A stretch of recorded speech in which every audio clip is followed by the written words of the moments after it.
시청자 여러분 안녕하십니까.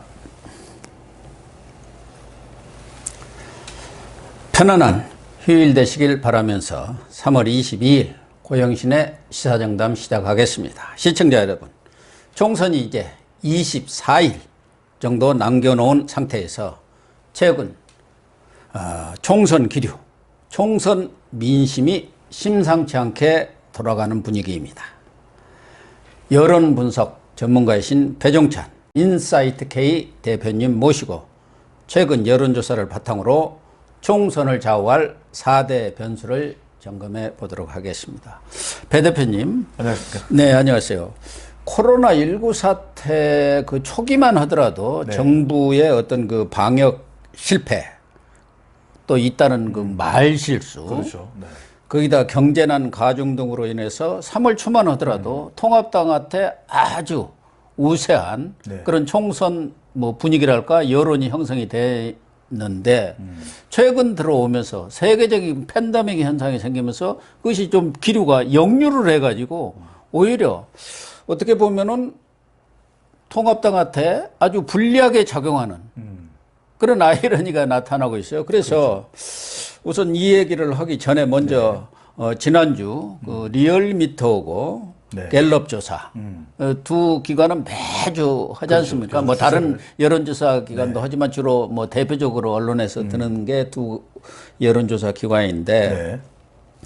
리얼미터와 그런데 갤럽 간에는 그 여론조사상의 수치가 너무 차이가 나요. 네. 제가 뭐 간단히 들면은 리얼미터가 16일부터 17일까지 조사한 거 보면은 네. 통합당에 대한 지지도가 35.1%, 민주당은 40.9%로 격차가 5.8%로 아주 오차 범위 내로 이 접근을 했고 네.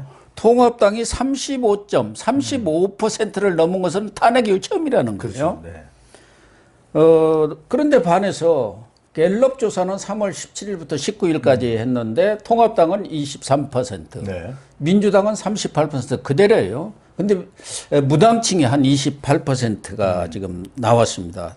대신 리얼미터에서는 무당층이 뭐 아주 적더라고요. 네. 그리고 14일에서 15일 헤럴드 경제가 또 조사를 한 게 있습니다. 네. 그러니까 리얼미터나 갤럽보다는 조금 앞에. 그게 지난주 일요일 날 14, 15일 토요일 일요일 한 건데 그때는 통합당이 44.3% 네.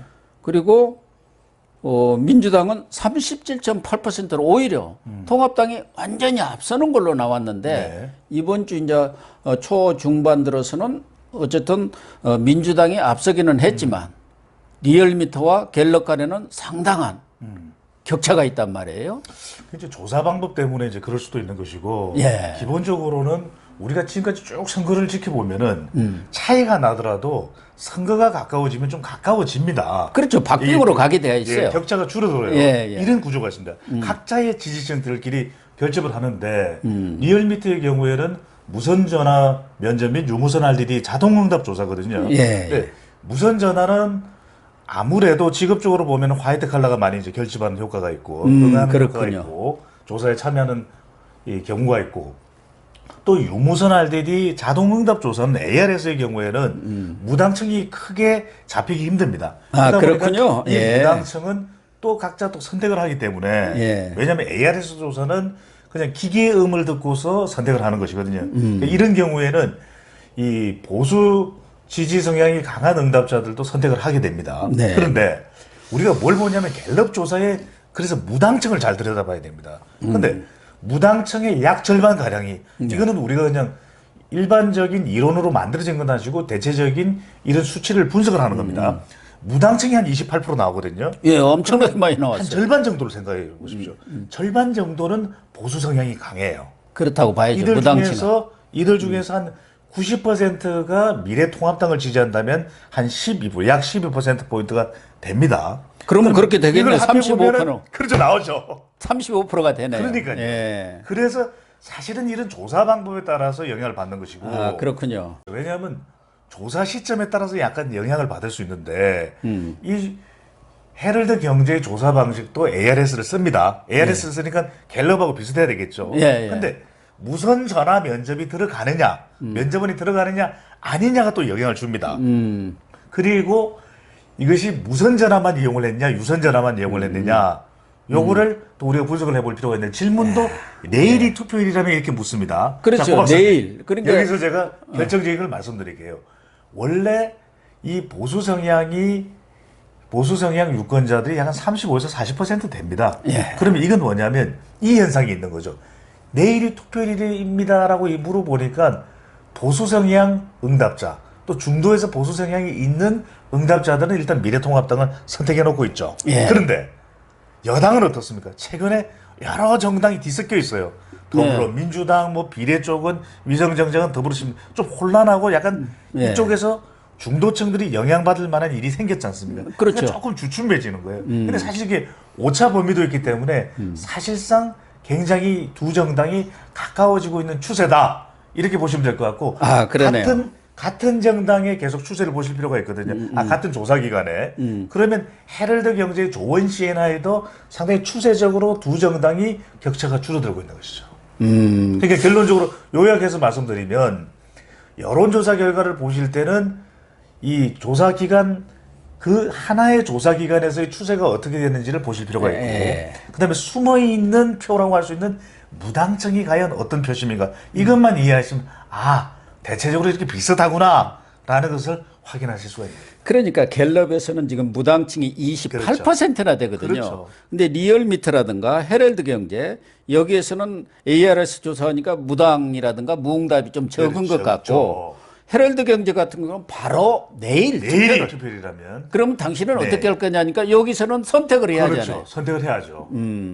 그런데 그렇게 여당은 더불어민주당도 있지만 조금 뭐 정의당도 있고 약간 범진보 진영이 민주당, 뭐 민생당, 뭐 그냥 있거든요.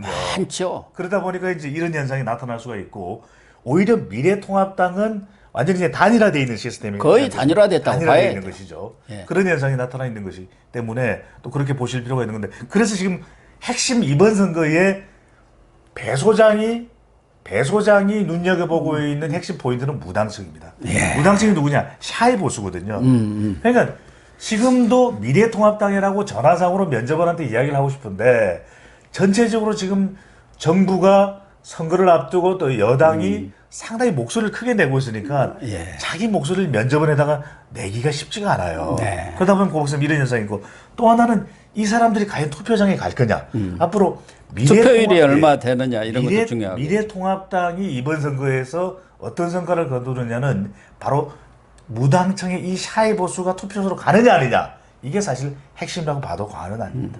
그러나 이 결과상으로 보면은 리얼미터라든가 헤럴드 경제 이 수치상으로 볼 때는 뭐 헤럴드 경제는 아예 통합당이 뒤집었습니다만은 오차 범위가 있으니까. 리얼미터에서도 오차 범위 내까지 가 있거든요. 그러니까요. 그렇다 한다면은 우리가 흔히 이 여론조사의 경우는 여권 프리미엄이 있다. 그렇죠. 과거 이런 총선 때도 보면은 뭐 5 내지 10%의 플러스 효과가 있기 때문에 지금 현재의 그런 민심의 흐름이라는 게 어떻게 보면은 민심은 조용한 것 같지만 밑에서는 부글부글 끓습니다. 용암 끓듯이 끓고 있는 거예요. 그게 이제 표심으로 4월 15일 날 표출된다고 봐야 하는데 이 결과로 보면은 이제 앞으로 이제 본격 선거가 들어가면 또 여러 번 바뀝니다만은 아직까지는 통합당이 상당히 좋은 환경을 형성하고 있다. 이렇게 봐야겠네요. 힘이 결집된다고 봐야 돼요. 양쪽 다. 그런데 고 박사님 여기서 꼭 하나 말씀을 우리 애청자분들을 위해서 드려야 될 부분은 지금 선거 여론조사는 모든 연령대의 투표율이 100%라고 가정을 하는 겁니다. 모든 연령대가. 그렇겠죠. 그러니까 정작 중요한 것은 20대가 100%가 안 되거든요. 적게 나오죠. 20%가 투표율이 어떻게 되느냐, 30%가 어떻게 되느냐, 이게 실제 투표는 그런 것입니다. 바로 그 부분이 적용된 이후의 결과는 달라질 수 있다라고 하는 것도 반드시 눈여겨보실 필요가 있는 거죠. 또 하나는 지금 30대와 40대는 아주 확고하게 저 민주당, 문재인 지지입니다. 성향이 강합니다. 5, 60대 이상. 이쪽은 또 뭐 통합당, 보수 성향이 있어요. 강한데 20대 이번에는 또 선거 연령도 인하됐어요. 그런데 리얼미터 같은데 이 20대 조사를 보면은 통합당 지지가 38.8, 민주당 지지가 33.4로 뒤엎었어요. 20대가 상당히 보수화되고 어떻게 보면은 통합당 지지 쪽이 더 많구나. 이런 것들은 또 좀 특이한 현상이에요. 굉장히 과거 같으면은 중요한 걸 지적을 하시는 거예요. 예. 그러니까 바닥의 정서는 20대는 대통령 지지로부터 이탈돼 있고 여당 지지로부터도 이탈돼 있는 겁니다. 예. 특히 20대 남자들이. 근데 여기서 중요한 것은 보수당을 지지하는 20대 남자, 그러니까 여당도 싫어요, 대통령도 불만스러워요 하는 이 친구들이 투표장에 갈 건지는 또 중요한 대목이 돼요. 그래서 20대가 과거 같으면 되게 이제 젊은 층이고 그러니까 진보 성향을 나타낸 걸로 우리 대다수는 인식을 하고 있잖아요. 네. 근데 요새 20대는 다들 하나, 뭐 딸 하나 그래가지고 다 귀하게 커가지고 맞습니다. 상당히 말하자면 웰빙 뭐 비슷하게 되어간 거 아닌가 그런 생각도 들고. 바로 정확한 지적이신데 이 20대들이 그래도 이렇게 민심이 떠나고 있다는 현상을 정부나 여당은 뼈아프게 느껴야 됩니다. 아, 그래야죠. 왜냐하면 더군다나 지역적인 조국 사태 이거 하면서 맞습니다. 완전히 돌아섰어요. 우리 사회 공정성 문제도 됐죠. 그러니까 이들이 과연 이번 선거에서 누구를 찍든지 떠나서 사실 20대는 미래 세대거든요. 이들이 정부에 대해서 정책에 대해서 불만스럽고 그 많은 약속을 했지만 20대 일자리 늘어났습니까? 안 늘어났죠. 더 지금 어렵죠. 20대의 헬조선 문제 해결됐습니까? 안 됐거든요. 그러니까 이 문제를 깊이 있게 생각하고 반성하고 해결하는 것과 20대가 투표해주고 안 해주고는 또 다른 차원이니까 예. 정부는 반드시 또 여당은 눈여겨봐야 될 부분은 이 20대 민심이 떠나고 있다고 하는 것 아주 이것은 저는 뼈저리게 뼈아프게 느껴야 되는 부분으로 보입니다. 그래서 일각에서는 지금 40대가 가장 열렬하게 핵심이에요. 민주당 소위 네. 말해서 진보 개혁 세력인데 이것은 그 당시 뭐 이해찬이라든가 뭐 그런 사람들이 하면서 그 전교조가 교육을 장악하면서 그 영향이 정말 크구나. 이해찬 그래서 세대라고 교육이라는 게 이해찬 세대 교육에 미치는 그 영향이라는 게 그렇게 크다는 것을 알 수가 있다. 이해찬 세대라고 하지 않습니까? 그렇습니다.